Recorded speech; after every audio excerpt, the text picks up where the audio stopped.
Namaste and Satnam to you all. Welcome to Temple Service today. I'm going to go ahead and play our opening video.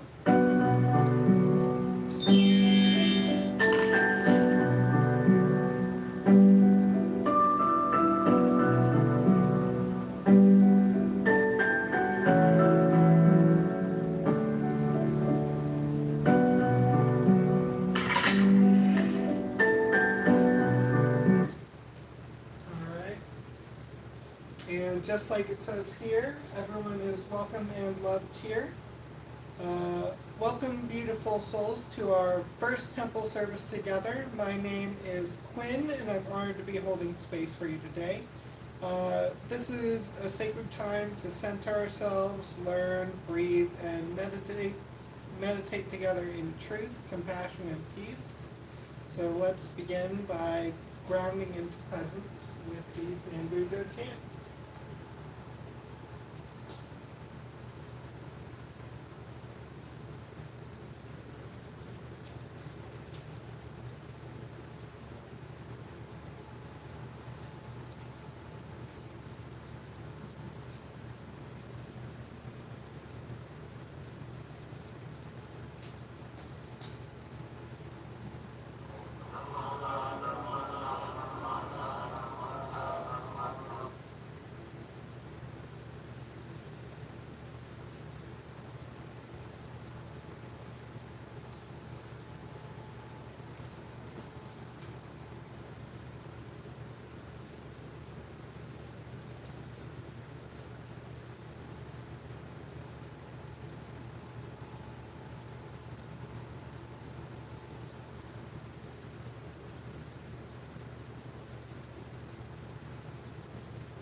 Excuse me for a second while I try and get this for it to work.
Alright, sorry for the image, but at least it's playing.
Thank you, everyone. Now, we'll go ahead and welcome the Buddhas to our temple.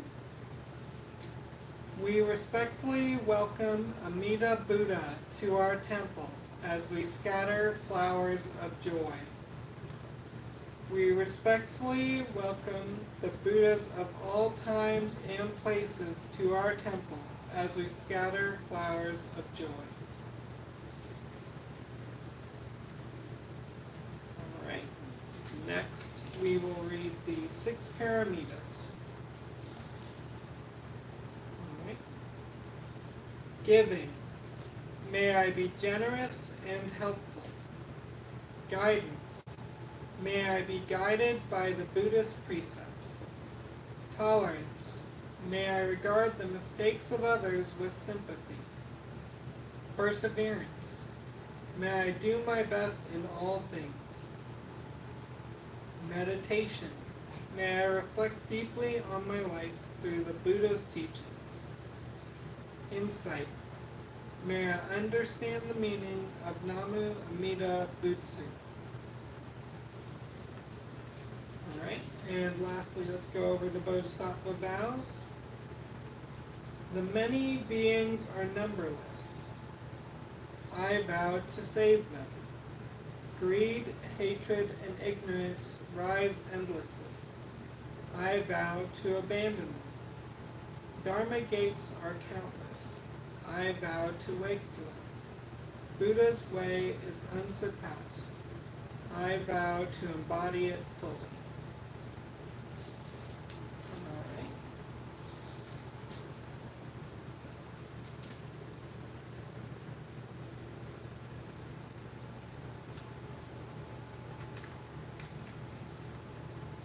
We'll go ahead and clear any blockages and negative energy that has we've brought along with you today.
There we go. I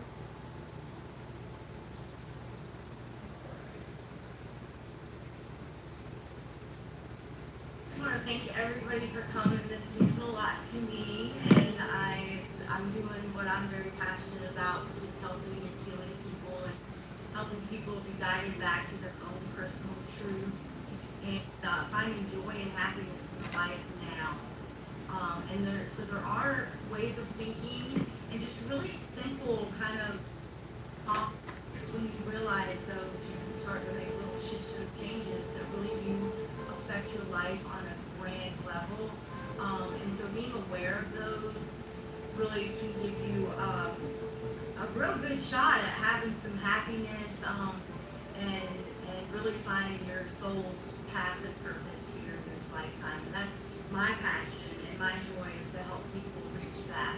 You know, enlightenment is something that's a lifelong process and it continually happens. All right. Okay, so today we're going to be doing a bit of a retread. I'm going to be starting back from the beginning, talking about Buddhism, what it is, what it means, who the Buddha is, all that sort of stuff. So if you've been with us for a while, you've probably heard this before, but if you're just joining, welcome, and thank you for coming.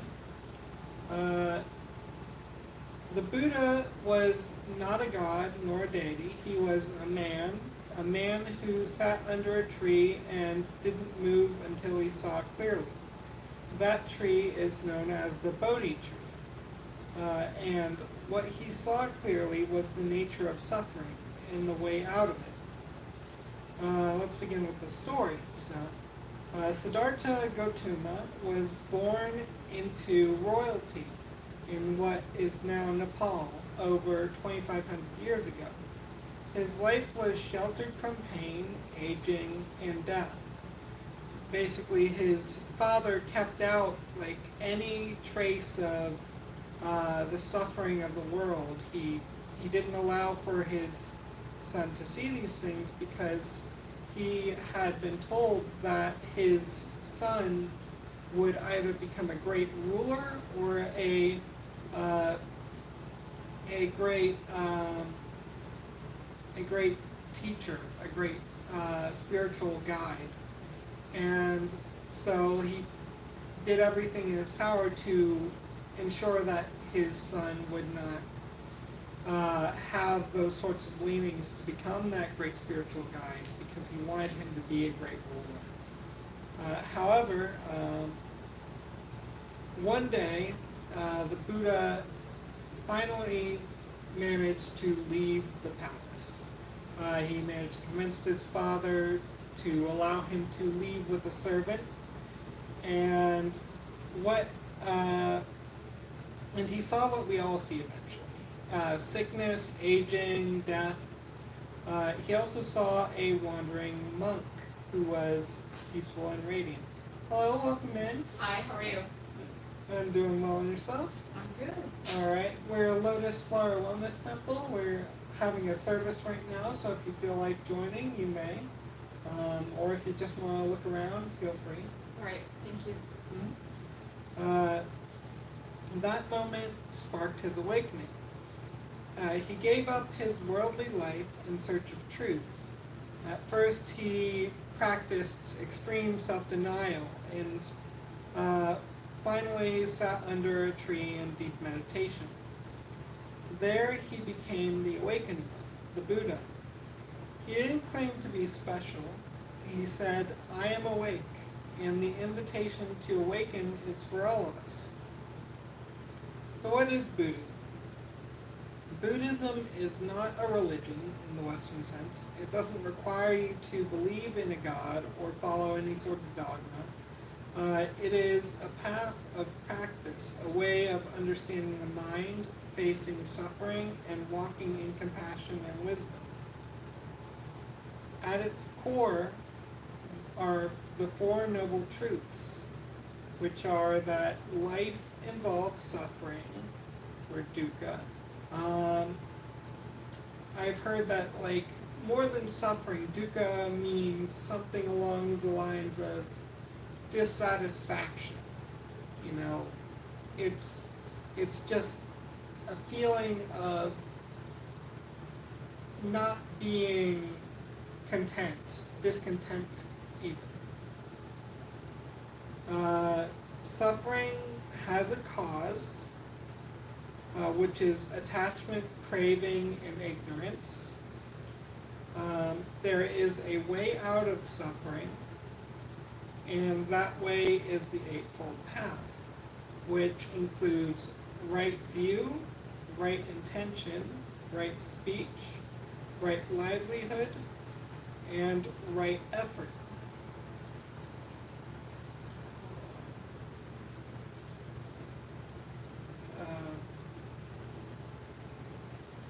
And I think I didn't send myself the whole thing. Let me check.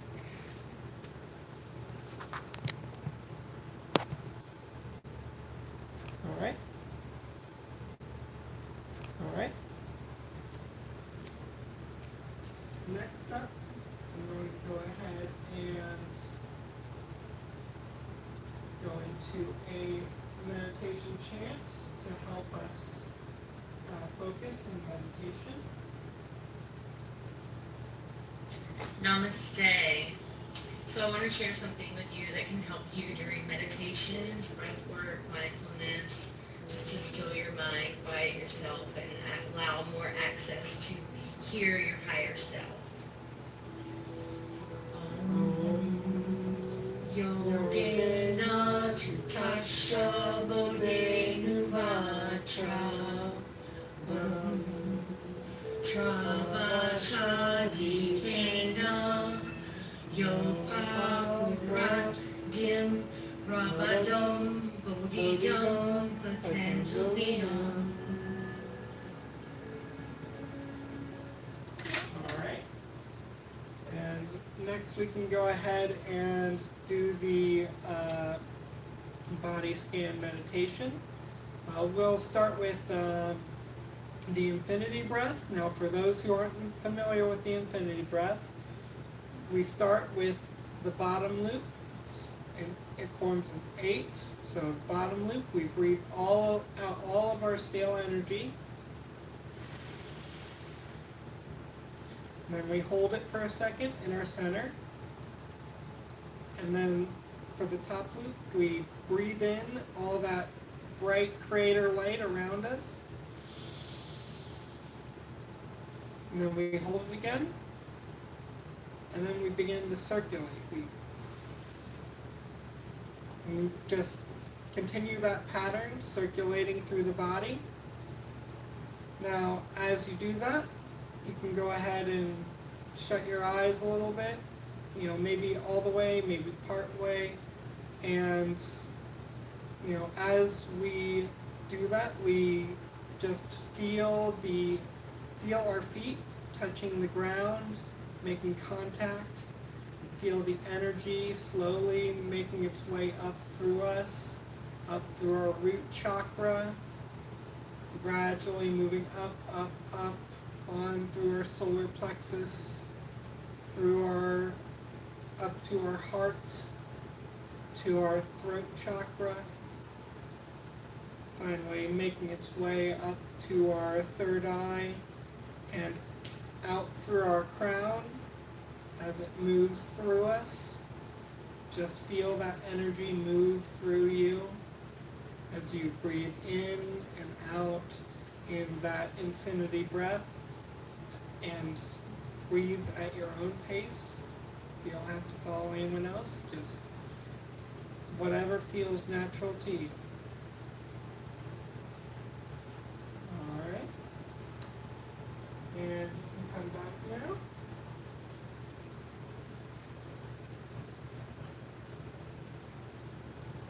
Just clear any other blockages that you have.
And I don't have a video today for Reiki Healing of the Mind, but I do have a card for you.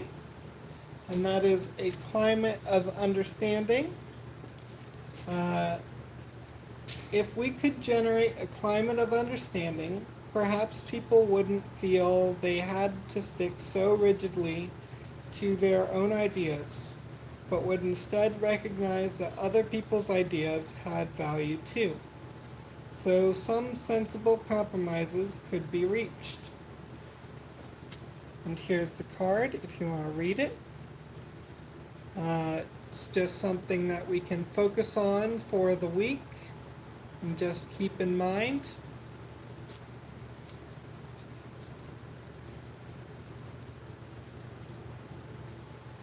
All right.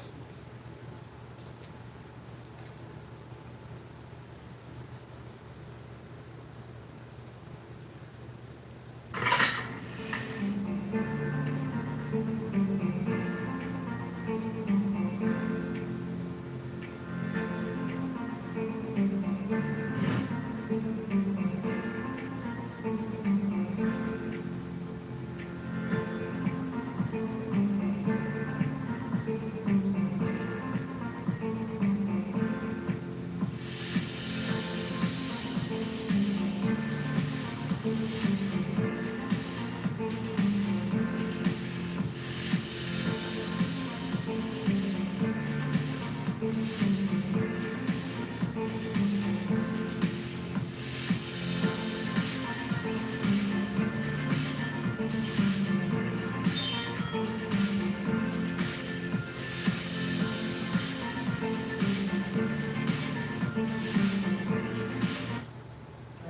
just want to thank all of you for coming. Anyone who wants to drop off now, this has been our temple service, and namaste to you. In just a little bit, I'm going to get us set up so that we can do our discussion podcast and talk about what we've talked about here. Give me just a second. Alright, so let's get set up.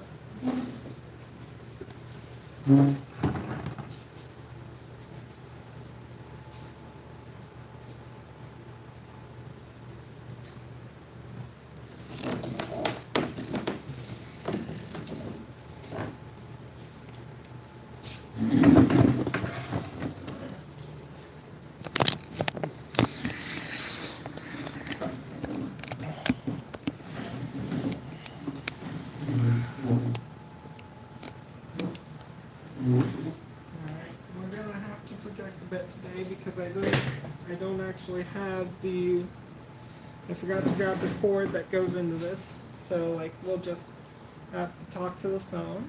So it's, we're just gonna have to talk a little bit louder. All right. Alright? So what do you think? You got anything to say? Well, well, I would say there's definitely, as Buddha was sitting under that tree,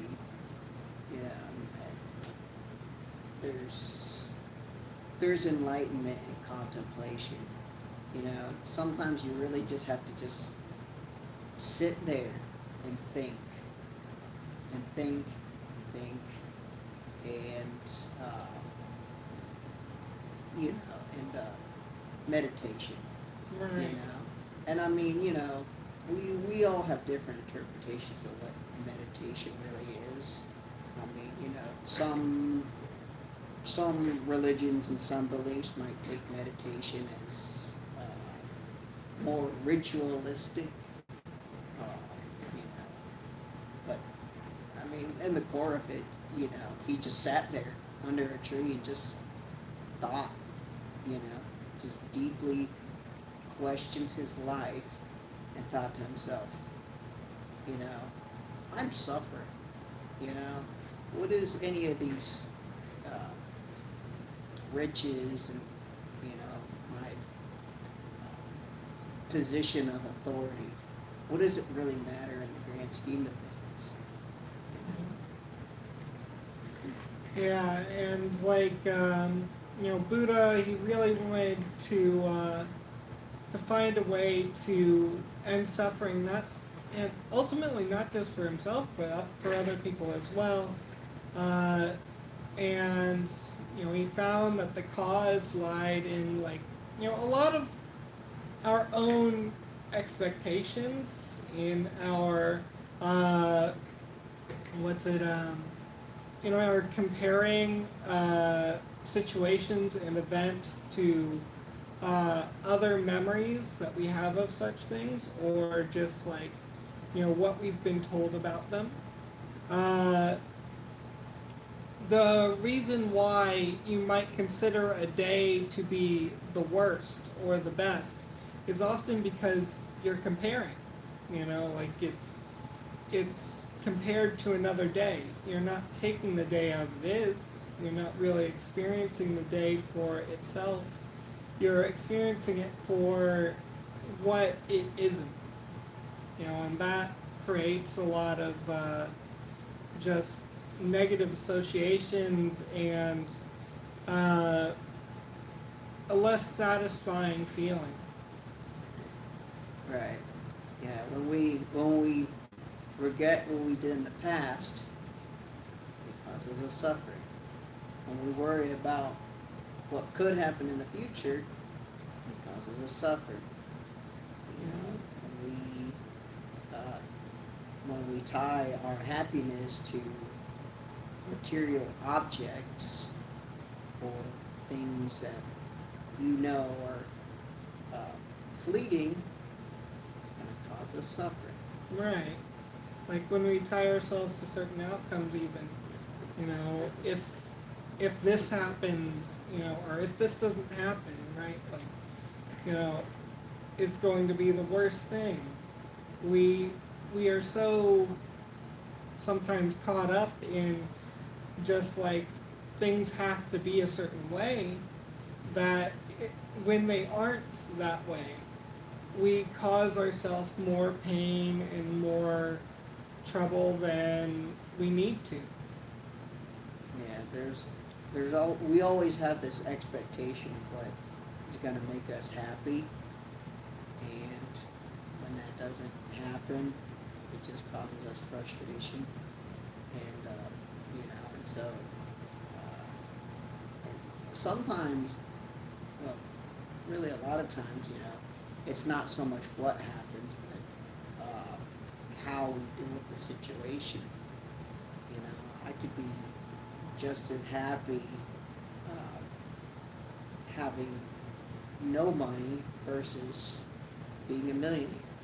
It's not about how much I have, but how I process it, how I view it, you know, how giving myself inner peace and being content with what I have. I mean, we could always strive for better, but, you know, if our happiness is attached to trying to get what we can't achieve, then it's just inevitably going to cause us something good. Yeah. And I really think a lot of it is that in just how you frame things, you know, like just how you consider the current moment, whether you're actually present or not. You know, because in a lot of moments we're thinking about the past, we're thinking about the future. We're not really there. We're not living in that moment. And there's so much to be had in a given moment, whether it's like a moment of sadness or a moment of triumph. You know, you never really celebrate your triumphs if you're not actually there, right? Like, if you're constantly thinking about the next thing, how are you going to be there in that moment? In the same way, if even if you're down, if you're sad, if you're feeling something really negative, you know, you can't entirely process that unless you're there with that feeling, unless you allow yourself to just be in that moment and to experience that feeling to its fullest and to be able to release it. Yeah, you know, and sometimes it's hard to control our own emotions, especially, you know, when we're already heated in a moment about something, you know, we're agitated because something didn't go our way, or somebody harmed us. You know, it's just real easy to lose control in the moment rather than just trying to take a step back and just trying to control ourselves. You know, because once again, it's you know, we have the will to control our thoughts and our emotions if we so choose to, but that in itself requires discipline to be able to have that self-control, to not just desire everything that's around me, or you know, or to just have these unrealistic expectations that we may or may not be able to achieve. Right.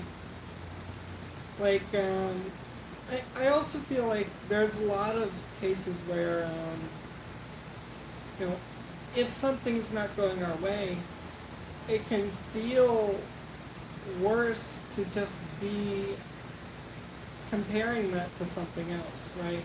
But Like, you know, if you're in the moment, you can make these mistakes and you can kind of let them go a little bit easier because, like, you're just existing in that moment. You're moving from point A to point B. You're not really, like, it doesn't have to be any certain way. It just is the way it is. I know that today, for me in particular, working at Denny's, like, I had the power go out on me twice, and I had to wait for the computers to come back on before I could cash anybody out. There were people who were waiting, and you know, it could have been really devastating if I just let that get to me. But I kind of took the moment for what it was, and I just practiced my own patience, and I made it through. You know, and even, you know, during this sermon, like, I've had some things that didn't go technologically as planned, but I stayed calm, and I stayed in the moment, and I was able to press through. yeah, and I you know, one big factor is forgiveness, you know, and we sometimes we just have to forgive ourselves. It's not always, you know, about forgiving another person, Right. but, you know, just forgiving ourselves. Oh, okay, I made a mistake, you know, I didn't do it right, or I didn't do it the way I expected it to. So, but it's okay, I forgive myself for doing something, you know, irrational in the moment, or just didn't do it right. But of course, you know, forgiveness for other people is very important too, for the same reason. You know, I mean, if you hold a grudge, you will suffer immense amount of agony for as long as you have that grudge. You know, you just have to say, you just let it go and be like, hey, you know, I forgive this person. There's no need to hold on to this pain, because all it really does is just cause yourself agony.